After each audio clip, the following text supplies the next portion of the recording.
I think it's live now.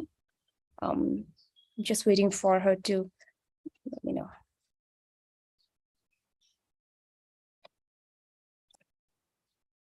Donzilla, just let me know when to start.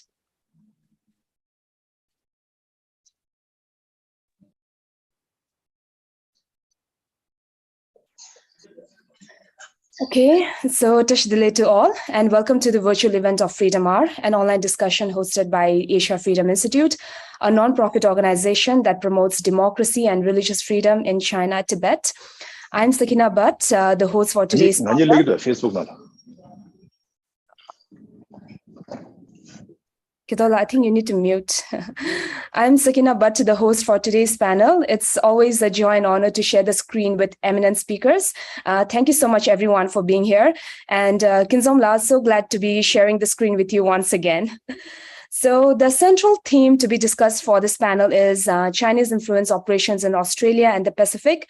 The topic will be further elaborated on by our moderator, Zwang Thuptenla, later on.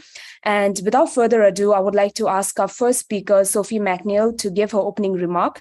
But first, let me do the honor of giving a brief introduction to her. Sophie McNeill is the Australia researcher for Human Rights Watch based in Western Australia. She was formerly an investigative reporter with ABC TV's Four Corners program, where she produced programs on the Hong Kong protest movement and the mass arbitrary detention of Xinjiang's Muslims by the Chinese government. Sophie has twice been awarded Australian Young TV Journalist of the Year. Over to you, Sophie. Thank you, Sakina, and thank you so much for having me today. And I guess the reason I'm here is because I'm talking about the work that Human Rights Watch has done, looking at how China undermines academic freedom globally. And this resulted in a report that we put out last year called They Don't Understand the Fear We Have, examining China's long arm of influence and how it undermines academic freedom. So basically, Human Rights Watch has been working on these issues for several years. So even before I joined the organization, because I'm quite a new hire. But in 2019, we put out a code of conduct because we began to really examine what was happening around the world with the CCP's efforts to influence academic freedom in a whole range of countries. We interviewed more than 100 academics and students across the world to develop this code of conduct. And what we found is that basically, the university sector globally was unprepared to address in any kind of systemic way these concerted efforts by the Chinese government. We took that code of conduct at the time to universities in Australia, in the US, and the UK, and universities assured us that this wasn't an issue, that there was nothing to worry about, that there was no evidence of any harassment, intimidation, or threats to their staff or students, and basically denied that foreign interference on their campuses was happening. So we decided that it would be good to do a proper in-depth report. That's what Human Rights Watch is known for, and it was actually the first report that I wrote for the organization. In 2020 and the beginning of 2021, for those not in Australia, I'll just paint you a little picture of what was happening here. There was a lot of debate about CCP foreign interference, and a lot of scrutiny of the university sector, but it was often looking at things through a national security lens, which is valid. But for us as a human rights organization, we felt that that's what was missing from the debate. The heart and soul of the university sector is the students and the staff, and they weren't part of these discussions about foreign interference. It was all about, talent programs and research partnerships with state-run entities and dual-use technology, but no mention of the actual people at the heart of this and how their rights were being threatened and undermined. So we set out to collect as much evidence as we could. I did nearly 50 interviews of students and staff working in Australian universities, 17 universities all up, in 6 states and territories across Australia. And what we found, the evidence of how the CCP is trying to influence academic freedom in this country was really disturbing.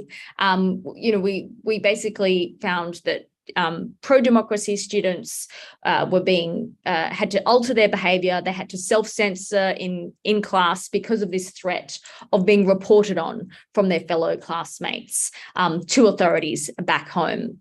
we found that more than half of the academic staff that we interviewed said that they practice regular self-censorship when talking about China, and that how to discuss China had become a major issue in their professional lives. So there were fears of nationalistic students recording and their class discussions, uploading them, and then becoming, the focus of doxing attacks. That was something that was a clear trend with the academics that we interviewed.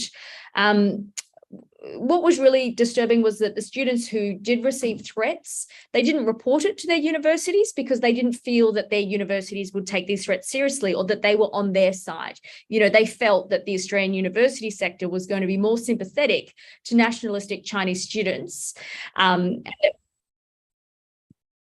Sorry, just the interruption there. And that the university would give priority to maintaining their relationship with the Chinese government rather than standing up for them when these issues kind of came to the forefront. And everyone that we interviewed across those 17 universities had said that this had gotten worse in recent years. Really alarmingly, we verified 3 cases of students in which the police in China had visited or asked to meet with their families as a direct result of that student's activities while they were studying in Australia. And one student had even been threatened with jail after they came to Australia to study and opened a Twitter account and posted pro-democracy messages. And another student who had expressed support for democracy in front of his classmates in Australia had his passport confiscated by Chinese authorities upon returning home.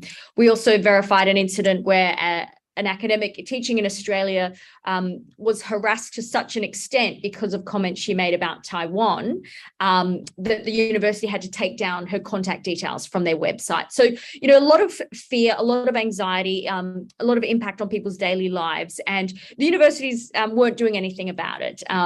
So what we did is we actually worked really closely with the sector. As soon as we came up with this evidence and we could see how strong it was, we worked with them to come up with these recommendations of really practical steps that they can take to protect students' academic freedom. We worked with the Home Affairs Department in Australia, who have a working group which works across the intelligence agencies, the Education Department, and the Home Affairs Department.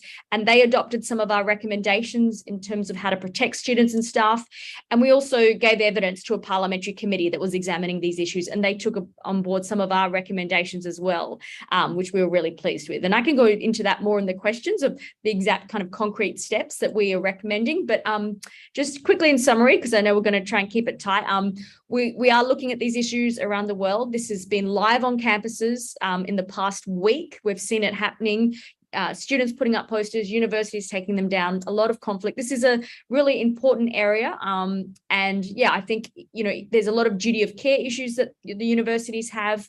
And it's a great way to remind people that at the heart of these, debates about foreign interference, it comes down to people's rights and what we need to do to protect them. So I'll end there, and I can answer questions later about any specifics. Thank you. Thank you so much, Sophie.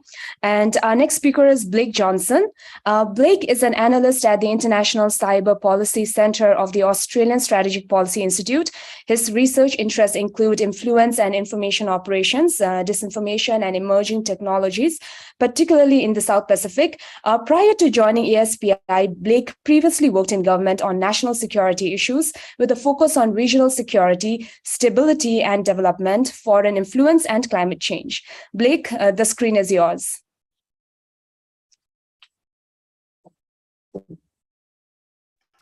There we go. Thank you very much for inviting me to speak today. It's a pleasure to be speaking alongside the other panel members. As you just mentioned, I'm part of ASPI's International Cyber Policy Center. ASPI has had a large disinformation and information operations team for quite some time now. But I joined ASPI at the start of this year to lead a new project that looked at Chinese influence in the Pacific Island countries in particular, and with a focus on the online information environment.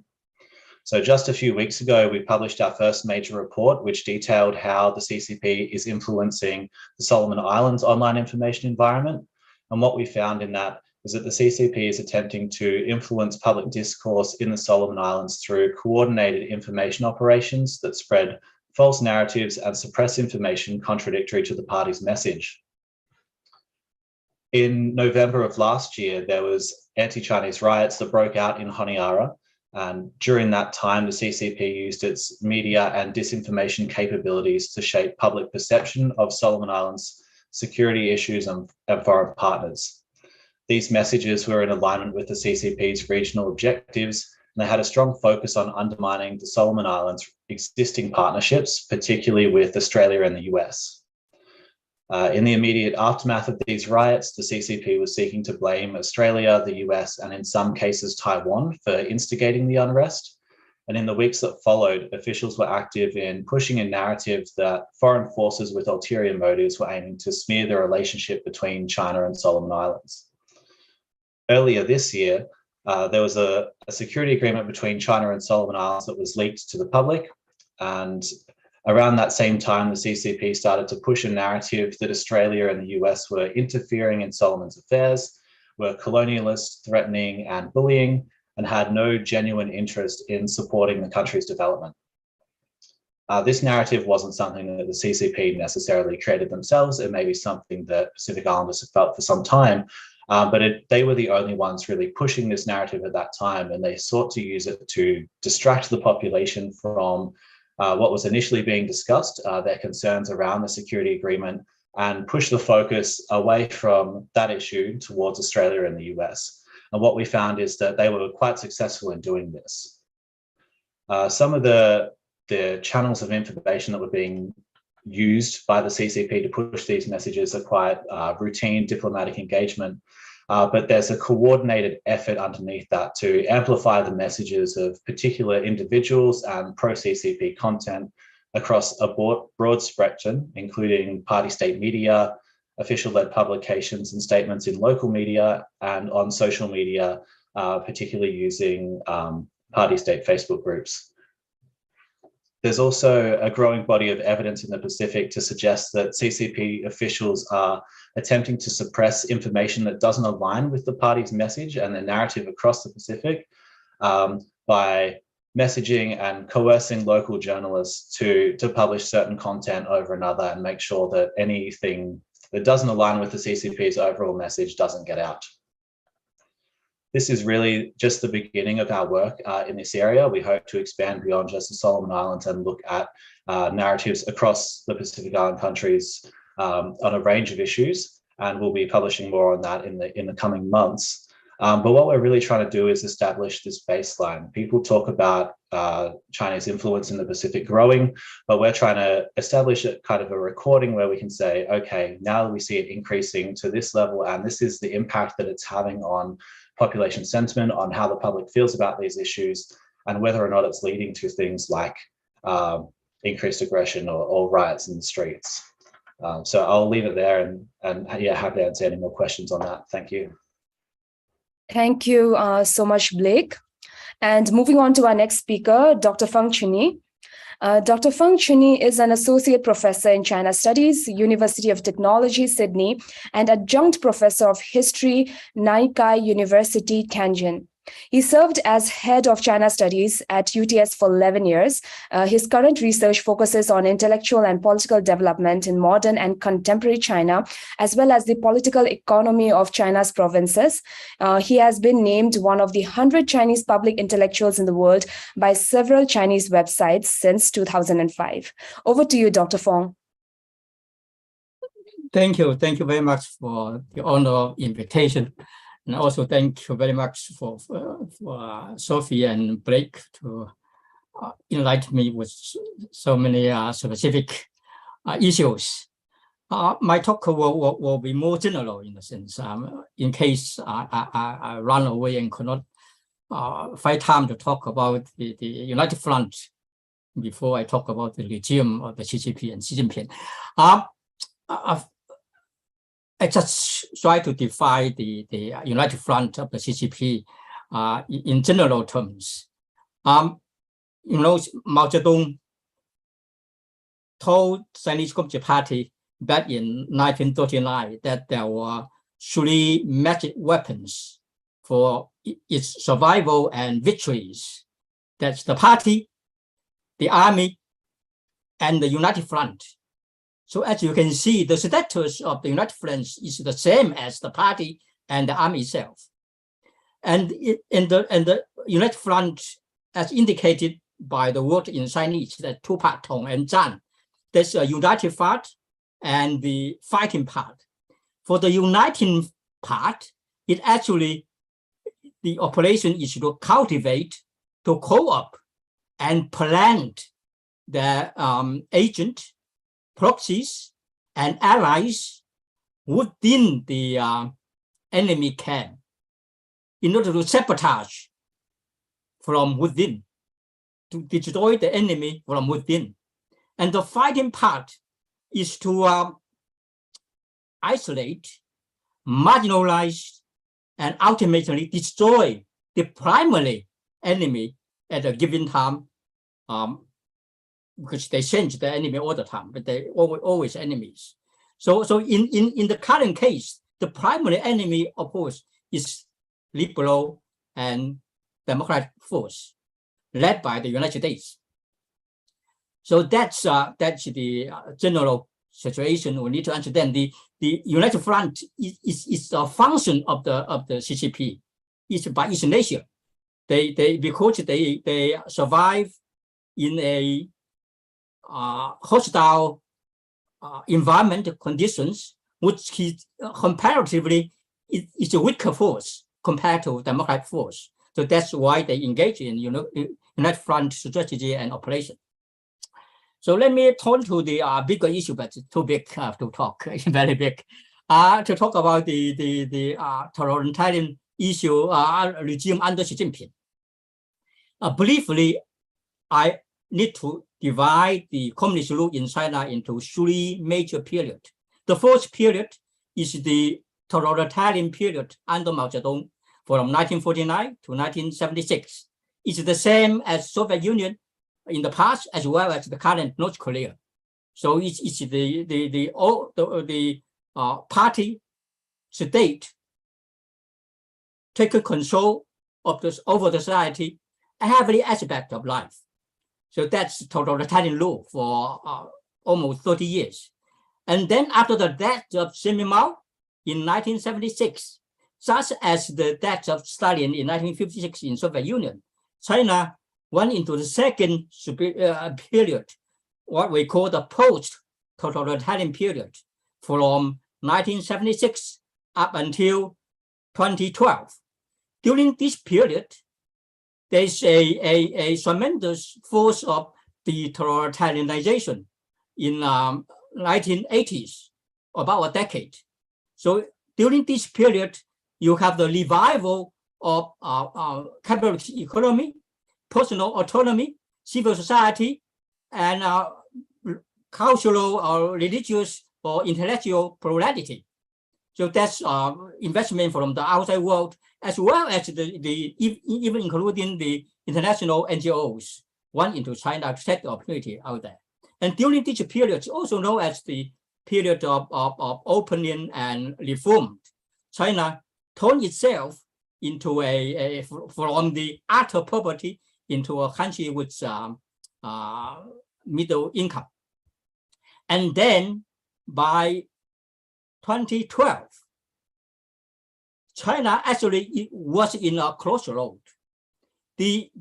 On the one hand, the liberal force joined together, try to push close the line to install constitutional democracy in China. At that point, you have a tremendous momentum of so-called right defense movement, 维权运动, as well as very strong intellectual trend in the public, as well as within the established of the so-called 信政, that's constitutional democracy. And on the other hand, the hardliners within the Chinese Communist regime try to do everything possible to suppress the aspiration of the population as well as the force for democratization. So that is a confrontation of the two camps. When Xi Jinping was selected as the leader, he had the choice. He did not turn left, neither to right. He made the worst choice to turn back. So this is the final stage or period of the PRC. That's the regression, backward toward totalitarianism. So what we witness over the last decade is the hardliners led by Xi Jinping to reinstall all those totalitarian mechanisms, to eliminate civil society, to eliminate personal autonomy, to eliminate religious or cultural plurality, to destroy, actually to root out the civil society and to purge in systematic way of the rivals, political rivals and dissidents. So including, of course, commit a variety of crimes against humanity in Tibet, in Hong Kong, in China as a whole. So now it's the situation that the Chinese facing the totalitarian dictatorship again. But in China, we have a saying that when things reach the extreme, it will turn to the opposite. So this regime is under siege from every direction now. So the three forces is working together to bring about the demise of this regime. Of course, one is, of course, the liberal forces within China, and the second one is the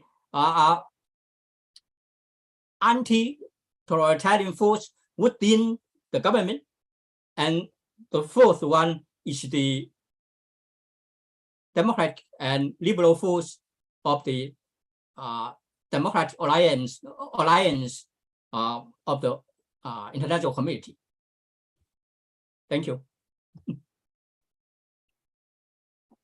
Thank you, Dr. Fong. And next, we have a final speaker, Kinzom Dongdu. Kinzom Dongdu is the government relations lead at Amnesty International Australia. Kinzom was the former CEO and campaigns manager of the Australia-Tibet Council and a former member of the Tibetan Parliament in Exile, representing the Tibetan community in Australasia. She joins the panel today in a personal capacity as a Tibetan activist. Kinzomla, the screen is yours. Thanks, Sakina. And I also want to thank all the other speakers today for the work you have done to really shine a spotlight on this issue and help Australia to have a strategic rethink on our engagement with the Chinese government. Tibetan activists like myself and our Chinese friend, Chinese dissident scholar like Dr. Fang have known and seen firsthand how the Chinese Communist Party has operated in Australia for a long time, perhaps long before this issue came on the radar of many Australian politicians, researchers, journalists, and indeed the public some 5-6 years ago. So when Australia started acting to counter the Chinese government's corrupting influence on its politics and society, of course, it was a cause of huge relief to us. But what was also clear to us was that a lot of damage was already done to Australian politics and society, and in particular to Australia's ability to stand up for human rights in Tibet and East Turkestan, also known as Xinjiang. Under the leadership of His Holiness Dalai Lama, as Tibetans, we have earned enormous public support worldwide in the 80s and the 90s. The Tibet cause was fashionable, for want of a better word. And indeed, those were the golden years of our movement. But as China became, increasingly integrated into the global economy and through a very proactive foreign policy, using both economic coercion and influence operations, the Chinese government has made determined efforts to erode the support that the Tibet movement has built over many years. And as China and Australia got richer and richer over the past 30 years, human rights has gone in Tibet, has gone from bad to worse. But we don't hear much of Tibet in Australia today, and indeed around the world. And this has not happened by accident. Nothing happens in a vacuum. It is a consequence of China's propaganda efforts to control and rewrite the narrative on Tibet, at the same time isolating Tibet from the international community. There is an information blackout on Tibet today. Importantly, in the case of Australia, it is also very much a consequence of China's influence operation that infiltrated Australian political and education systems, perhaps more than in any other country in the Western world. As Sakina said, I spent a decade of my time in Australia working as a campaigner for Tibet, going to lobby Australian politicians to put human rights before profit in Australia's relationship with China. But what I personally saw was political elites really selling out their values for the sake of preserving trade. There's been a deafening silence from the Australian government on Tibet for nearly 15 years. The last time we heard an Australian Prime Minister uttering the word Tibet publicly was back in 2008.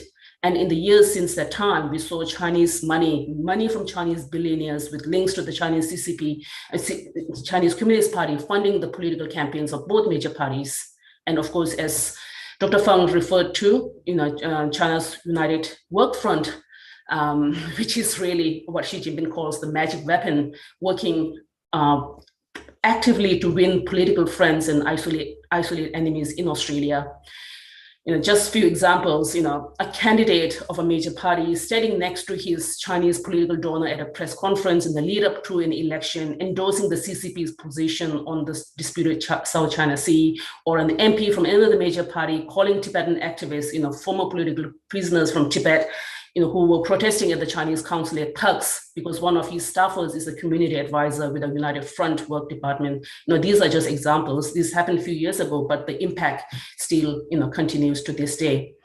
And of course, because of these various actions, the government at the time did the right thing to legislate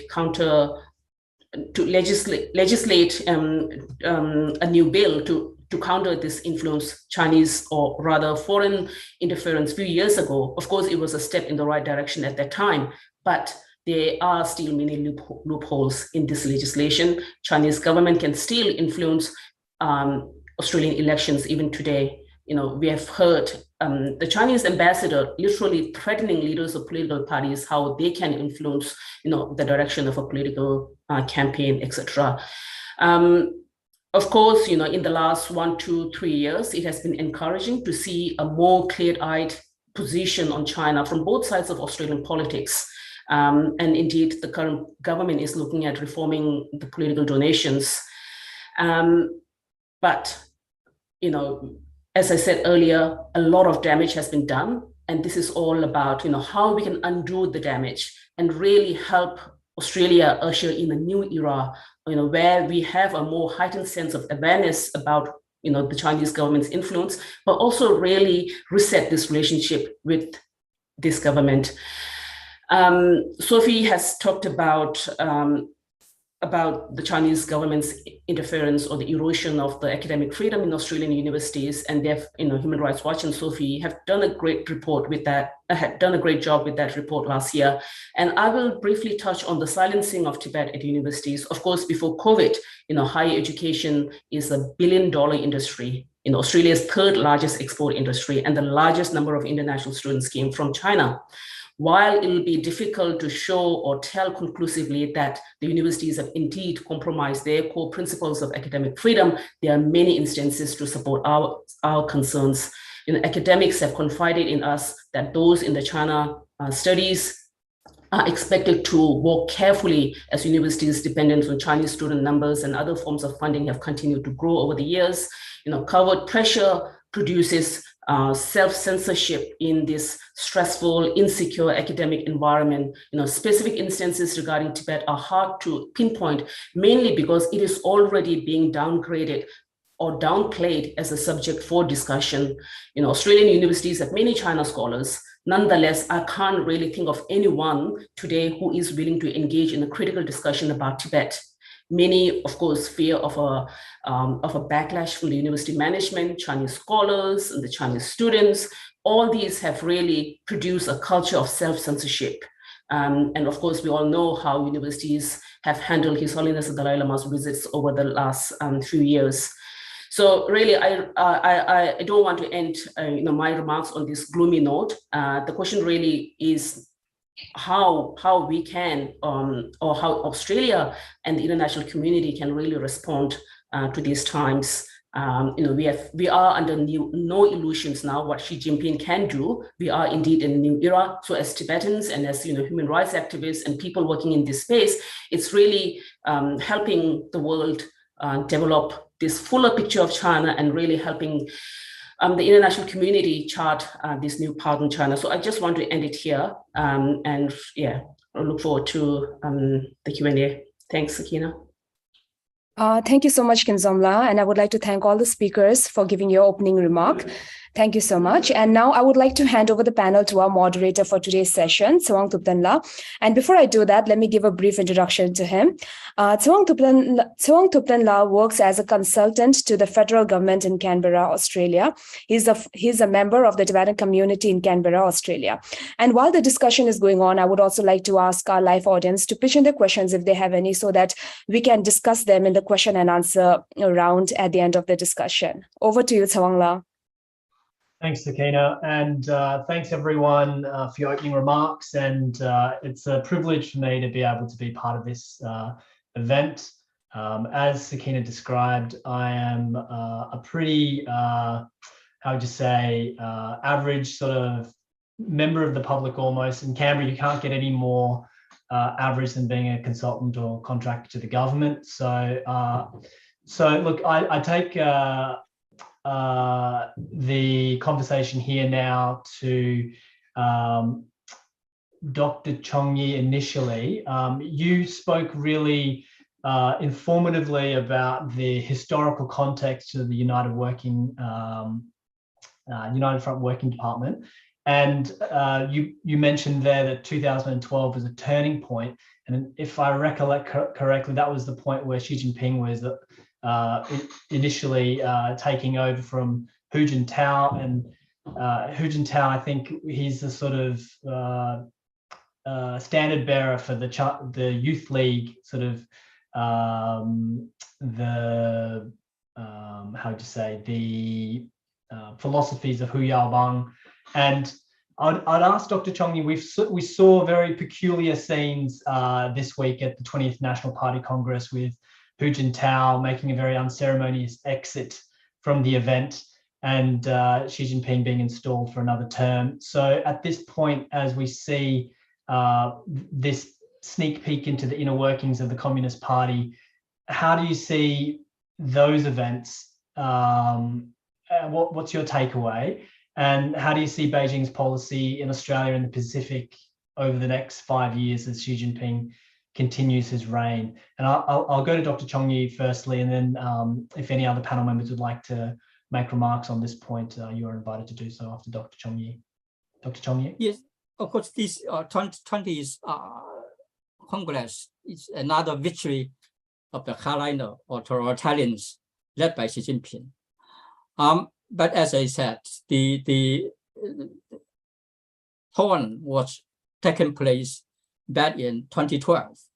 That's what I said. During that year, before he was selected to the post, there was a situation where the liberal force and the totalitarian force are facing each other, are matching each other in strength, both sides. But obviously, the over the last decade, the totalitarian force were very successful to push back against the force of democratization.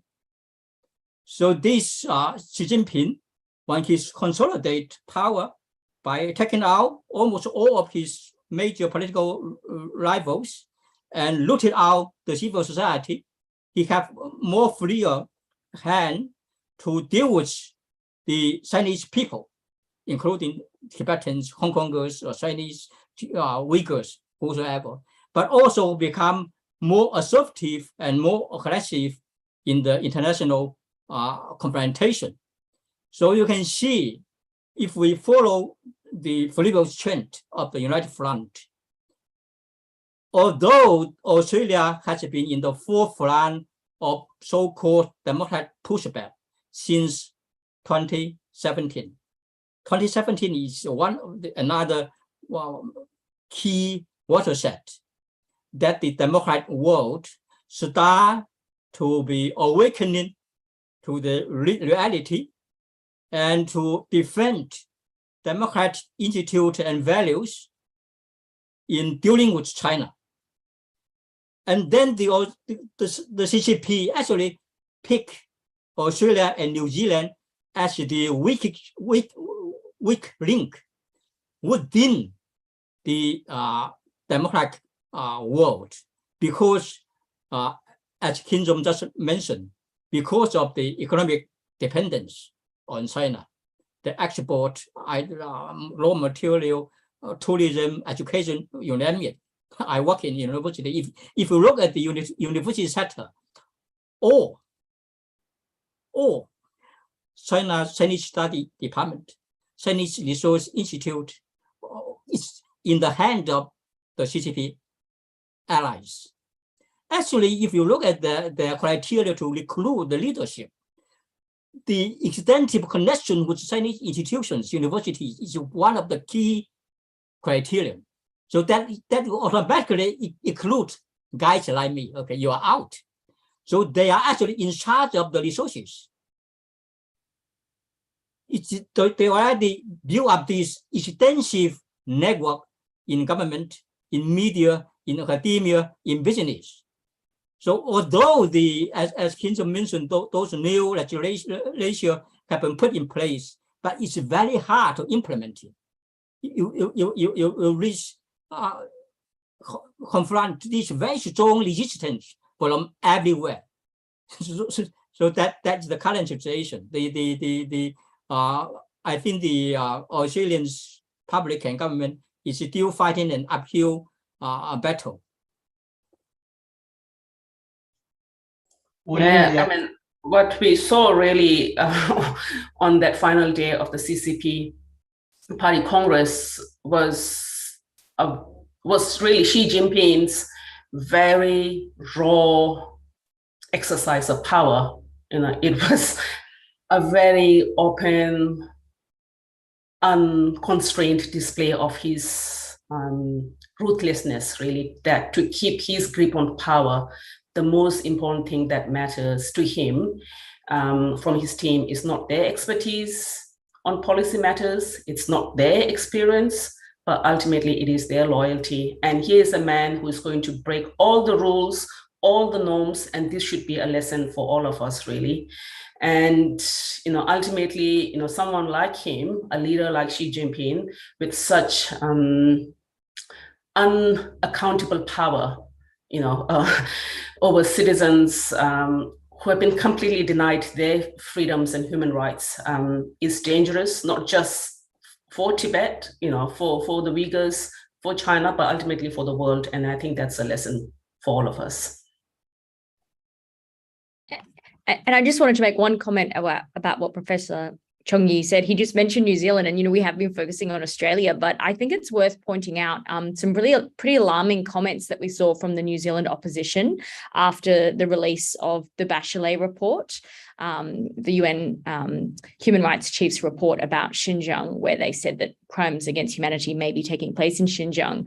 But yeah, really alarming to see the New Zealand opposition basically write it off as China's dealing with a terrorist problem. I think we haven't been paying enough attention to what's happening in New Zealand. And yeah, really alarming to see these comments. And I particularly when you see the polling in at the moment, the New Zealand opposition could have a chance of winning the next election, and this is their position. So I think there's a lot more scrutiny we should be giving to New Zealand politics and the opposition there's position on relations with Beijing.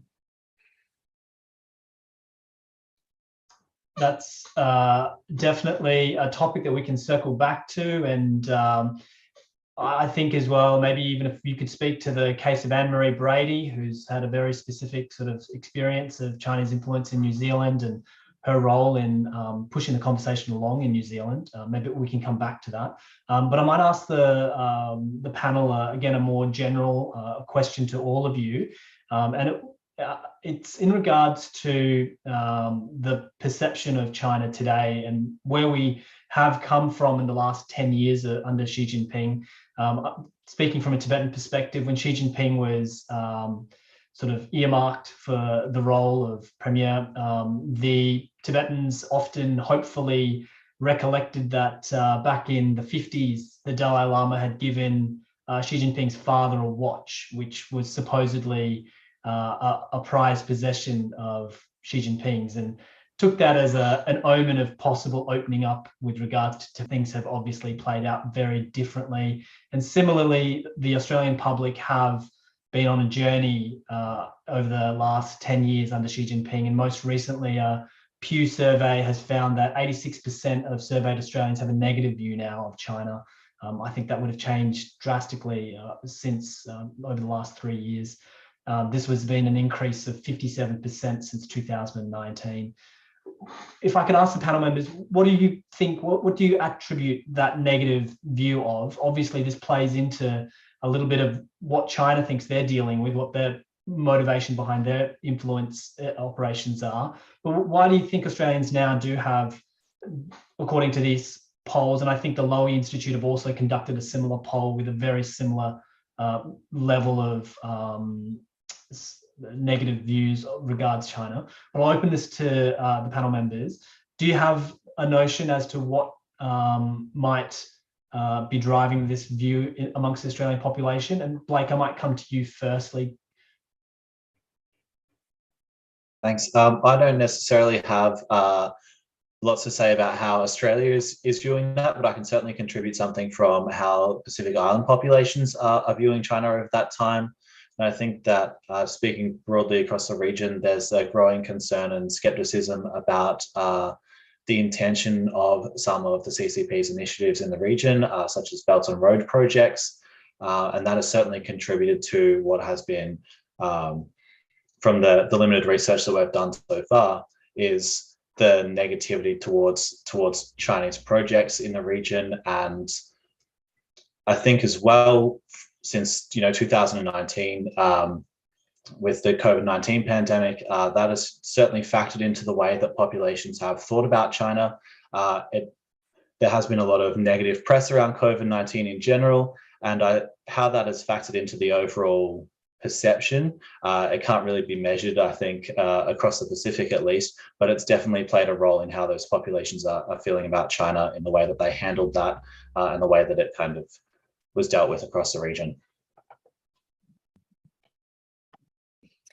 And I'm happy to pick up from Blake. I think, the Australian population has really shifted in the last few years. And I think, first of all, the stories coming out of Xinjiang, were kind of somehow too horrifying to believe. But then we saw such incredible courage and bravery from our Uyghur community here in Australia to speak out and tell these horror stories of what had happened to their family members. So that first-hand storytelling, I think, really just blew people's minds, the horror of what was happening inside Xinjiang. It was real. They, saw these people and felt the horror of their stories. So I think that really helped shift the narrative. Plus Hong Kong. I mean, so many Australians have worked in Hong Kong, have friends there, have traveled through there, to see the scenes, the brutal repression of the protests, and to see these brave young Hong Kongers desperate, to preserve the lives that they knew because of the repression that was coming from Beijing and has now firmly arrived with the national security law. I think that really struck a chord with a lot of Australians. They could suddenly, this kind of, I think, a bit of a hypothetical concept of what Beijing was capable of, they could relate it to things in their lives that they watched, listened to, saw, places they had been. So I think that has helped contribute to the shift. And also, the trade dispute. A lot of Australians know somebody or have a relative who've been impacted by this. They work in a certain trade and it's come up, it's an issue. So I think people in all different parts of their lives, they're beginning to see that concrete impact. How is the CCP impacting people's lives? not just in places like Tibet, Xinjiang, and Hong Kong, but here in Australia. So, and plus, the Huawei debate, the foreign interference, there's concrete things that people can point to on a daily basis that show the CCP's kind of, what's going on here. So I think that's partly behind the shift. Yes, I agree with Blake and Sophie on these things out there, but I will emphasize on the effort made by some academics, politicians, and media, especially for the civil society sector, to push back. I mean, to account for this fundamental shift in public opinion and sentiment. Actually, as I said, 2017 was the watershed that you have concerted effort by the media as well as the government to expose the crimes of the CCP, which it can commit all the crimes. All those expressions are there. But in the past, because the government and the public focus on trade at expense of principles, moral principles, or human rights or democracy whatsoever. And then government pursue the strategy of engagement, of appeasement, to surrender to whatever the demand of the CCP regime. And then the public and government just pretend that those human rights violations, those crimes are not there, just push it aside and do business as usual. But since 2017, due to this new awakening brought about by the new legislation, by the media campaign, the media campaign actually initiate. I was a part of it. Okay, so in the mid 2017, and then lead to the new legislation, and then the international dynamic change as well. In the United States, in Europe, eventually it became a international awakening to the crimes committed by this totalitarian regime. I think that is the single most important factor. Thank you, Dr. Chong-Yi. And I'll take note of the attribution that Dr. Chong-Yi gave to a lot of the change in sentiment to the hard work of activists and organizations like Human Rights Watch. I'll read into that.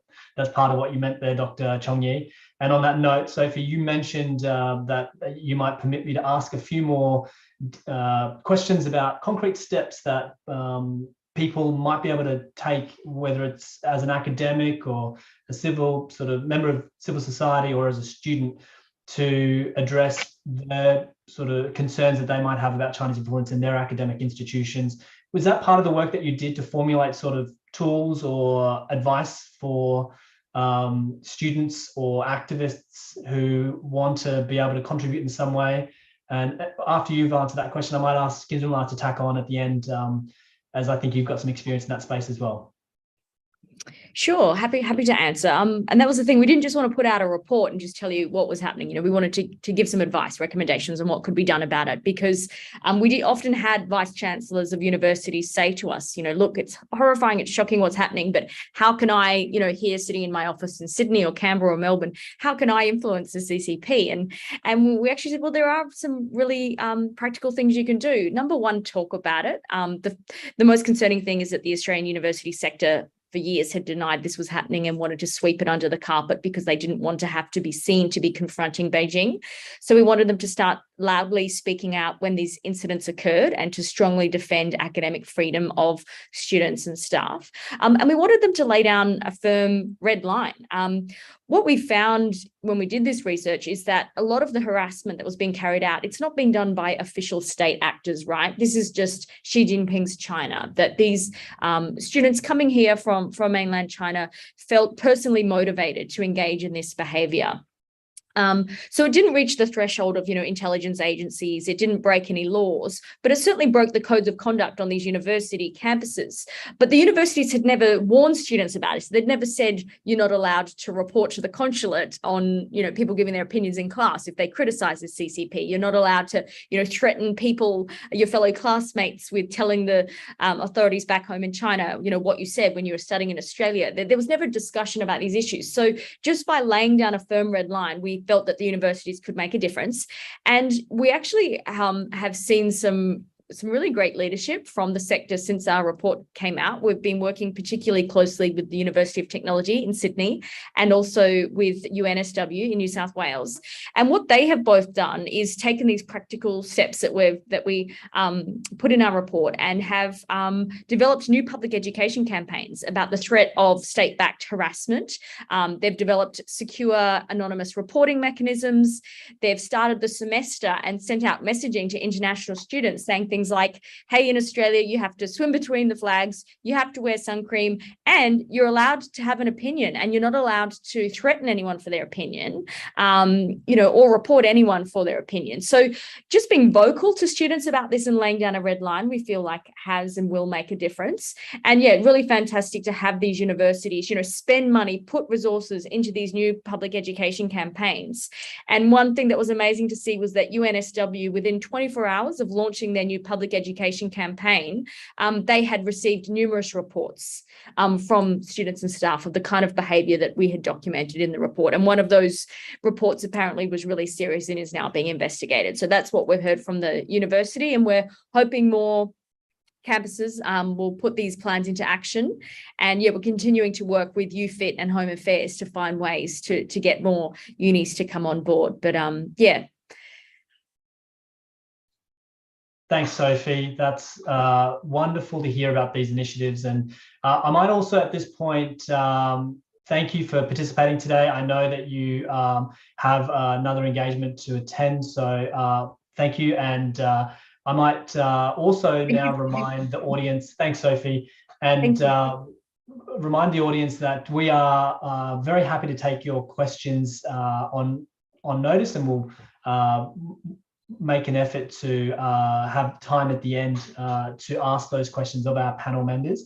And I might now return to that topic with regards to how to combat influence in our academic institutions. To Kizumla, I know that you've worked on a campaign to address the Confucius Institutes and their influence at your time with the Australia Tibet Council. So if you could just speak a little bit about your experience and how you see things in this regard. Yeah, sure. So, Sophie talked about a few practical measures universities can take to protect the safety of students and academics. There are a few things. Number one, the fundamental problem with Australian universities is its over-reliance on international students, the funding it receives from the international students, the fact that international students, mainly students from China, have been treated as cash cows. And in that process, they have really given up their academic integrity. So that's one thing, how we can really campaign for greater public funding of our universities. That aside, whenever such things occur, we just need to call them out. There have been many instances of protests by Tibetans, by human rights activists over the years. When something like this happens on an Australian campus, we just go out and protest and disrupt.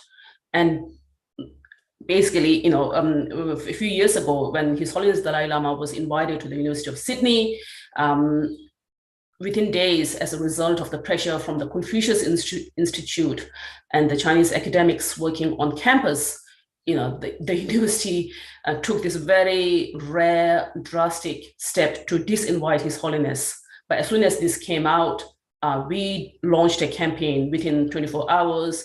It became a huge campaign within a week, and the university really had to withdraw its decision and invite His Holiness back to the university. So that was a huge reputational cost that the university had to pay, and we have to make sure that this happens all the time when such things happen. When it is self-censorship and universities come to Chinese pressure, it has become so common that people tend to accept it as the status quo. And I think our job is not to normalize this bad behavior.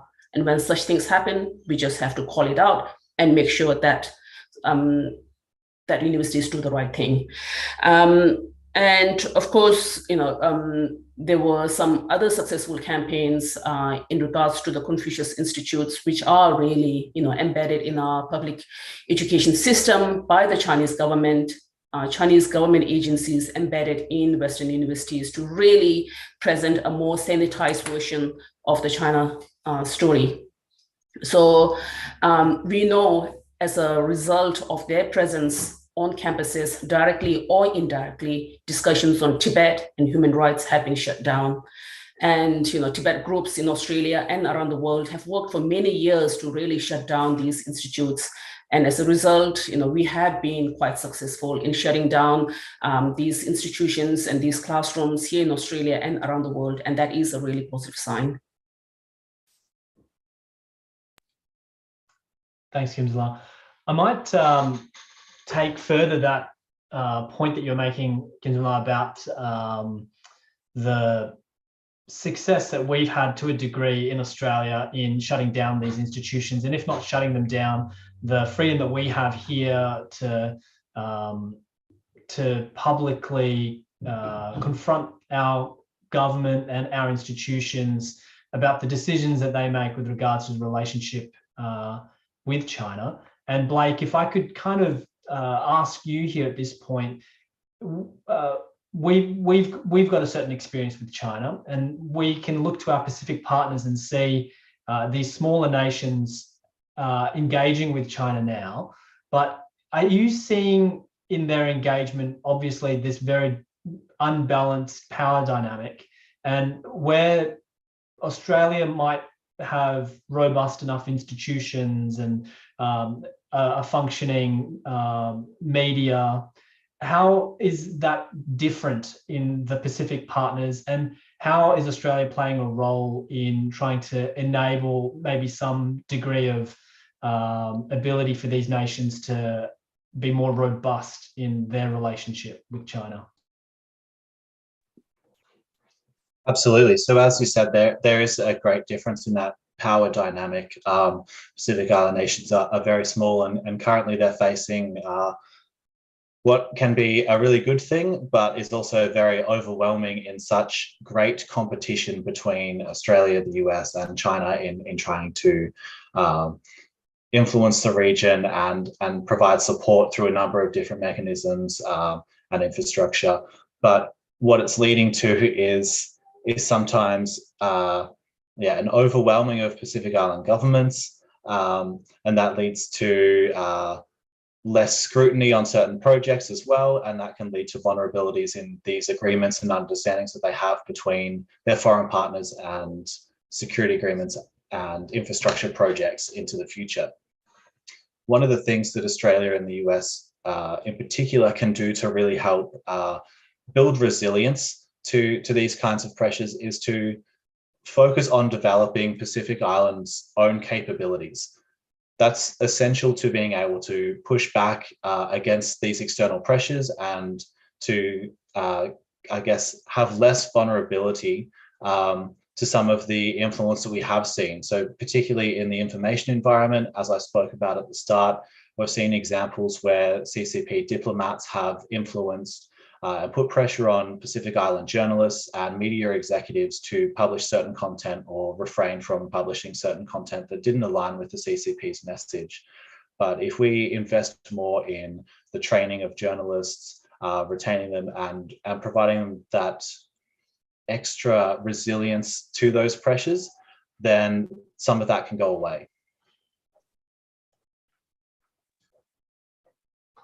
Dr. Chong-Yi, if I could ask a similar question, as much as I've said that Australia's done somewhat of a good job in recent years becoming more aware of the influence or the covert influence of the Communist Party in Australia, can you speak a little bit to particular examples of the sorts of things that the United Front Work Department have done to undermine our democracy in recent years? Are there particular instances or cases of their operations in Australia that you think highlights best the way that they operate and what they're trying to achieve?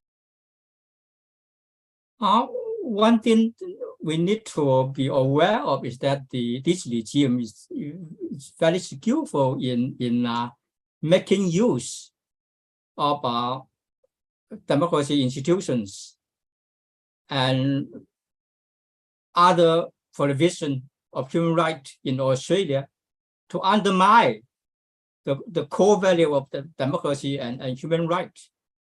They never allow anyone to exercise similar rights back in China.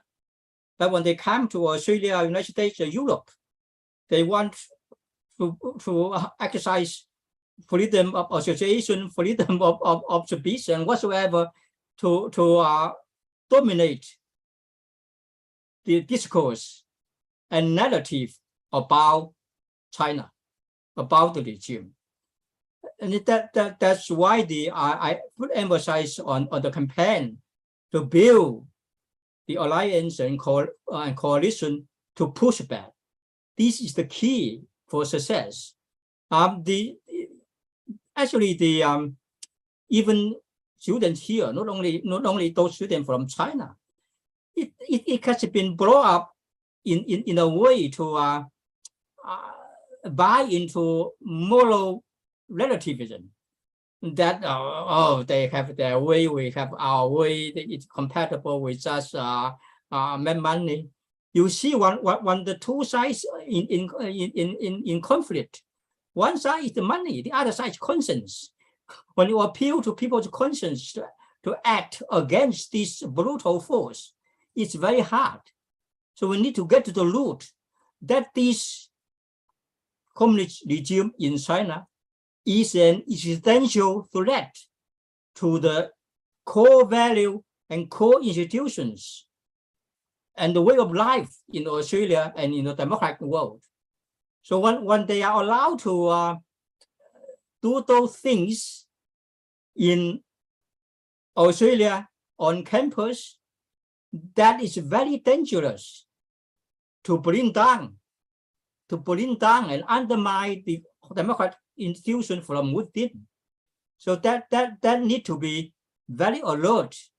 And that's Kim Jong just mentioned, we need very powerful public campaign to upgrade the awareness of this issue and this brutal force, very dark force that are already in operation in Australia and in the democratic world.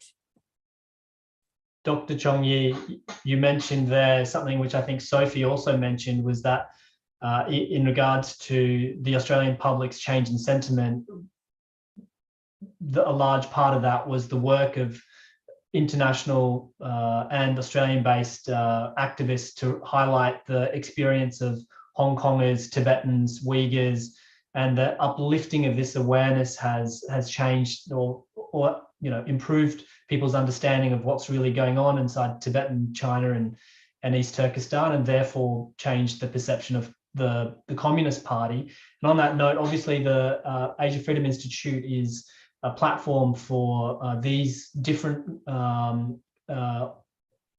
groups and these different stories to be told and to be shared. And Khinzumla, obviously as a Tibetan, you've got a very specific experience of being born as a refugee and coming into exile, and also your experience as an advocate and as an activist building these coalitions amongst Tibetans, Chinese, democracy activists, and Mongolians and the Uyghurs. How do we come together? How do these groups come together? How do we work together to continue to tell these stories together and to support each other and to keep raising this awareness? Yes, I think the good news is that coalition building is already happening. A few years ago, let's say, when I first started working in the movement 10 years ago, let's say, we all lived very insular lives. Tibetans were doing their own thing, the Uyghurs their own thing. We hardly had any interaction with the Chinese dissident movement, etc. But just in the last 1, 2, 3 years, let's say, this coalition building has almost become a very natural evolution of our movements. And I think that is a very positive sign. In Australia, again, for the first time, we actually saw, myself, being part of that, we saw the first political party running in the Australian federal election that brings together voices of all these impacted communities who have firsthand experience of China's oppression. And I think it's really important for us to come together. There's unity, for us to be united. There's safety in our unity, there's strength in our unity.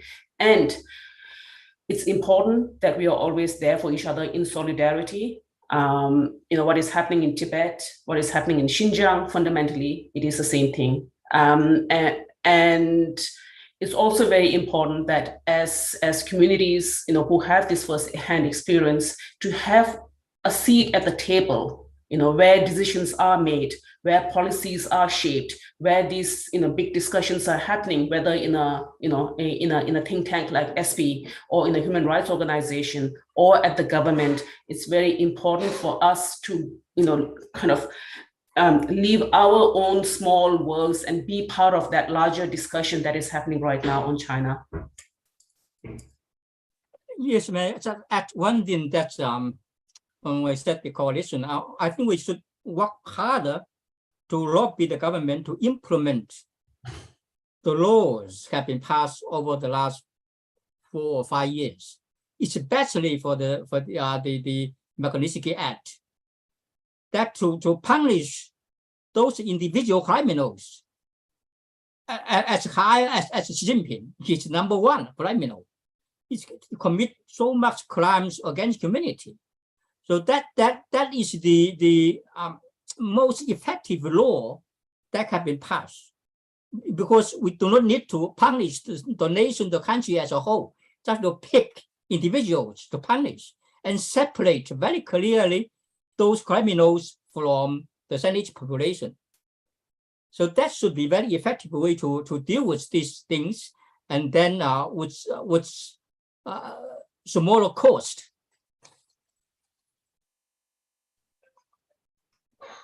Thank you, Dr. Chong Yi. Yes, I think the Australian government has joined with a number of Western nations in passing Magnitsky-style acts, and so far, as far as I know, it's only the Russians who have been the target of sanctions so far. So it would be interesting to see over the next few years how that act is applied. At this point, I might like to invite my panel members, if they have any questions for each other or would like to raise any other points with regards to today's topic, please feel free to do so. I think it's a valuable opportunity to have a platform such as this. So if you would like to ask a question of any of the other panel members, please feel free to do so.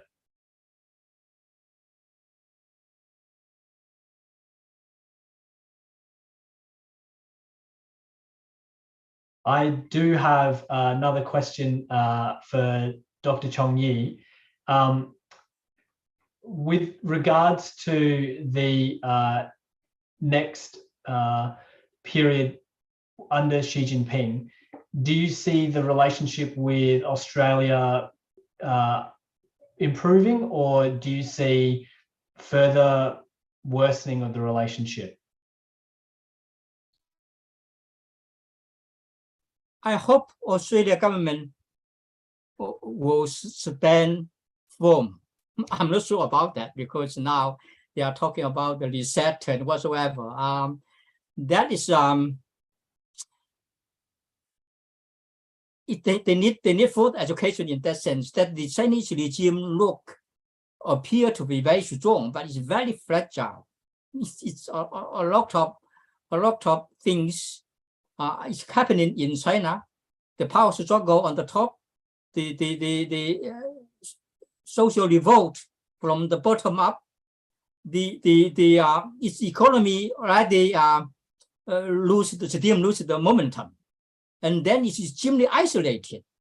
So if Australia can see its strength to stand firm that to continue to diversify its trade away from China, to have new partners of Taiwan, India, and elsewhere, and then will stand in a stronger position in dealing with the pressure coming from China to back off. I think that is no matter because over the last 5 years, economic coercion from China actually didn't work. If you look at the actual trade of Australia, they earn more than before from the export. So that's as long as they can transform, Australia is in the winning side. It's depends on that determination, their will of power to confront this monster.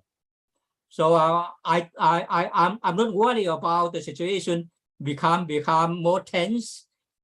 Only thing I'm worried about is that the Australia will back off and make concessions again.